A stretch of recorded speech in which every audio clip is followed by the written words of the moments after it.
Good morning. This is Don V with Truth Be Told. I'm broadcasting out of beautiful Arizona under cool, sunny skies. Imagine that in the summertime and it's cool here. At any rate, we have a few more stories we'd like to share with you this morning. The first one says, we now know why creepy BG invested in all of that U.S. farmland. It likely ties in with lab-grown meat. Ugh. Disgusting, disgusting. BG wants the world to take the jab, maybe multiple times, and now he's buying up farmland across the U.S. In fact, BG owns more farmland than anyone else in America today. Successful Farming reported that creepy Microsoft Billionaire B G is now the largest farm landowner in the U.S. And all his land is sitting idle. Are they trying to starve us? I think they are. In '94, the Gateses hired the former Putnam Investments bond fund manager to diversify the couple's portfolio away from the Microsoft co-founder's 45% stake in technology giant, while maintaining comparable or better returns, according to a 2014 profile of Larson in the Wall Street Journal. The investments included a substantial stake in AutoNation, hospitality interests such as the Charles Hotel in Cambridge and Four Seasons in San Francisco, and at least 100,000 acres of farmland in California, Illinois, Iowa, Louisiana, and other states, according to the Land Report. 100 research team. That figure is currently more than twice that amount, which means BG, co-founder of Microsoft, has an alter ego. Farmer Bill. Yeehaw! The guy who owns more farmland than anyone else in America. Gates is also a top investor in Memphis Meats, a group of radical animal rights activists working in a lab trying to grow meat from livestock cells. Their goal is to destroy the livestock industry, and because of that, they have become media darlings. All this is alleged information. Got to keep saying that. Alleged. According to Lonesome Lamb's blog, they have been in major national publications, and last October they made the cover of Inc. magazine. According to Memphis Meats investors page, Gates is one of its top investors. Look at that. Look at that. So it appears Gates is partnering with Cargill and PETA to end livestock production in the U.S. And if Gates owns the farmland, then he can dictate what will and won't be produced on American farms. Creepy Gates is going to change your diet whether you want him to or not. He ain't changing my diet, that's for sure. Interesting. Boy. Stop at 2. BLM nominee argued for population control in graduate thesis.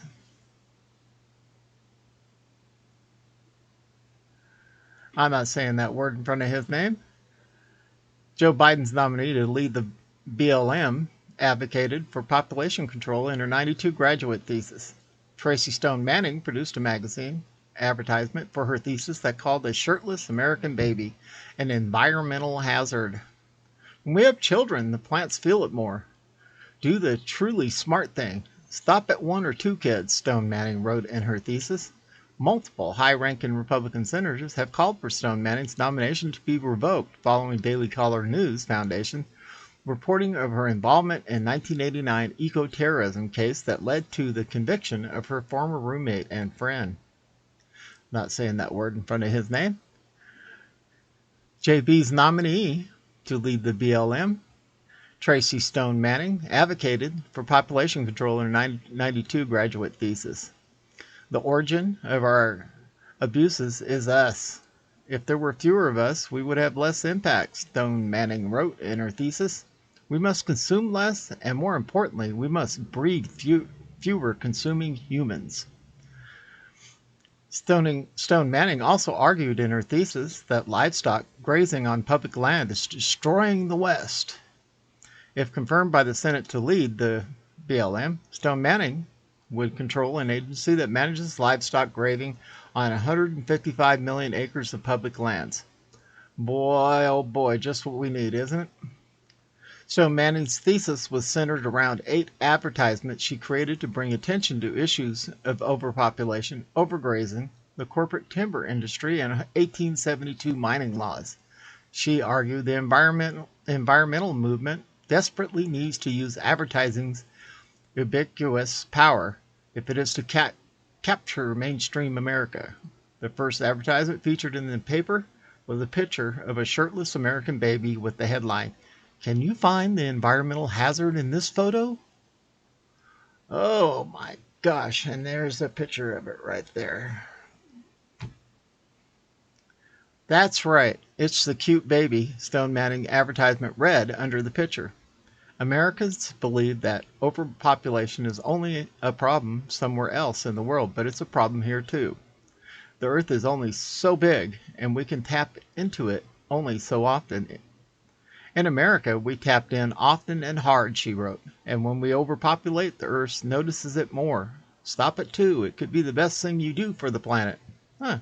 Well, then why did China just increase their couples' family sizes to where they could have 3 babies? And I thought they were suffering really bad from overpopulation, allegedly.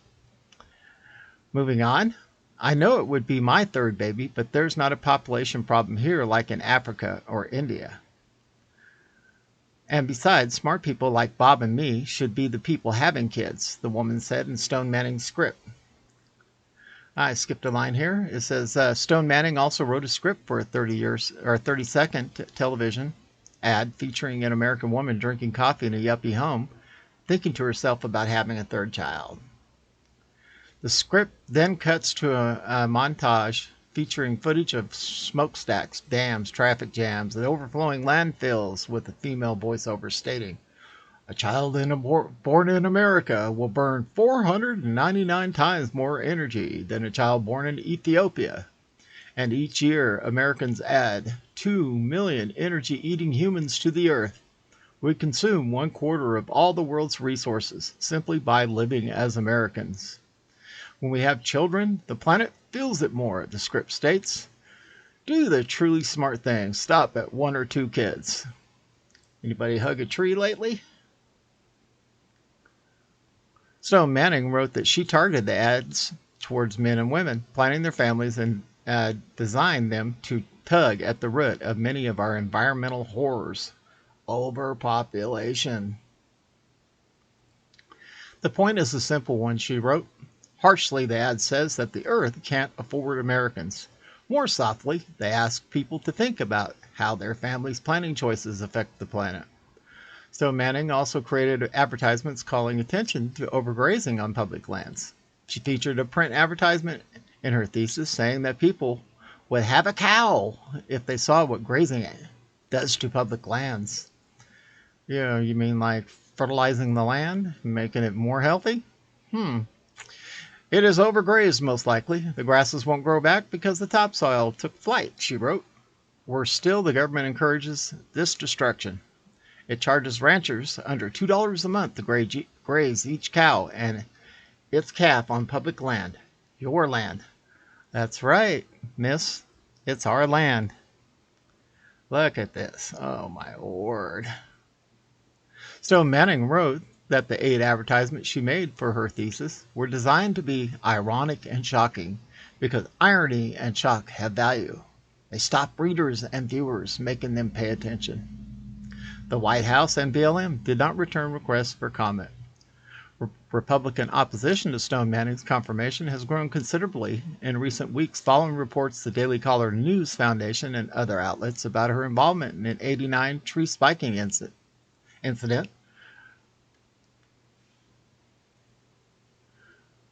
Stone Manning told the Senate Energy and National Resource Committee in writing in May that she had never been the target of a federal criminal investigation. But numerous news reports, accounts of federal law enforcement officials, and statements from Stone Manning herself at the time of the tree spiking incident and subsequent criminal trial strongly suggest she was a target of the federal government's investigation. Stone Manning received legal immunity to testify in the '93 criminal trial over the matter. And there it is. That's why she was never convicted. She snitched on her friends. The matter that she sent an anonymous and threatening letter to the Forest Service warning that a local forest had been sabotaged with tree spikes. Her testimony led to the conviction of a man she identified as her former roommate and friend. Tree spiking, which the Washington Post and other news outlets have described as eco-terrorism tactic, is a form of sabotage in which metal spikes are nailed into trees to make them unsafe to log. If gone unnoticed, tree spikes can cause serious injuries for workers. Well, yeah, like break the chain and have them take off your arm or a leg or a gut. The Montana Cayman reported in October '89 that Stone Manning was among seven individuals who were served with subpoenas and forced to provide fingerprints, palm prints, handwriting samples, and hair samples to a federal grand jury investigating the matter. I've never been investigated by the government, ever. Oh, my word. Protect the Public Trust, a government watchdog group, filed a complaint on Tuesday with the acting U.S. Attorney for District of Columbia demanding an investigation into whether Stone Manning violated federal law providing false testimony to Congress. In answering the committee's official questionnaire, Ms. Stone Manning appears to have knowingly and willfully concealed or covered up a material fact in order to deceive the U.S. Senate and American public about the true nature of her involvement in an eco-terrorism case, the watchdog group wrote in a statement. She was granted immunity for her testimony, and in this case, that resulted in at least one individual serving prison time. The facts, including as revealed by a U.S. attorney and Ms. Stone Manning's previous assertions, warrant a full investigation. Multiple Republican senators have accused Stone Manning of providing false answers to a committee in regard to her involvement in tree spiking incident and called for her nomination to be revoked. The ranking member of the Senate Energy and Natural Resources Committee, Senator John Barrasso of Wyoming, called on Biden last week to withdraw Stone Manning's nomination for intentionally deceiving the committee about her involvement in the matter. Senate Minority Whip John Thune of South Dakota told E&E News on Tuesday that Stone Manning is a bad nominee who should be defeated. The idea that you would go pound some of these nails into trees seems disqualifying on a lot of levels, and I suspect there won't be many on our side who think that she's a good nominee, Thune told the outlet. Oklahoma Republican Senator James Lankford also accused Stone Manning of giving false answers to our questions, according to E&E News. Alaska Republican Senator Dan Sullivan also called on Stone Manning's nomination to be revoked over her involvement in tree spiking incident. Here's something that should be very simple for all of us, he said on the floor of the Senate on Monday, according to E&E News. No matter how long or how young, no matter how naive, the director of BLM for the United States of America should not, and I repeat, should not, have ever been involved in eco-terrorism. I agree. Well, this story goes on, and if you want to read the rest of it, just take a look at the Daily Caller. These people, this guy, oh my word, who's in office, or who thinks he's in office. At any rate, a lot of alleged information there. This is Don V with Truth Be Told. Thank you for stopping by. Thank you for watching my video. Don't forget to subscribe and thumbs up for me. I appreciate everyone. And we are out of here.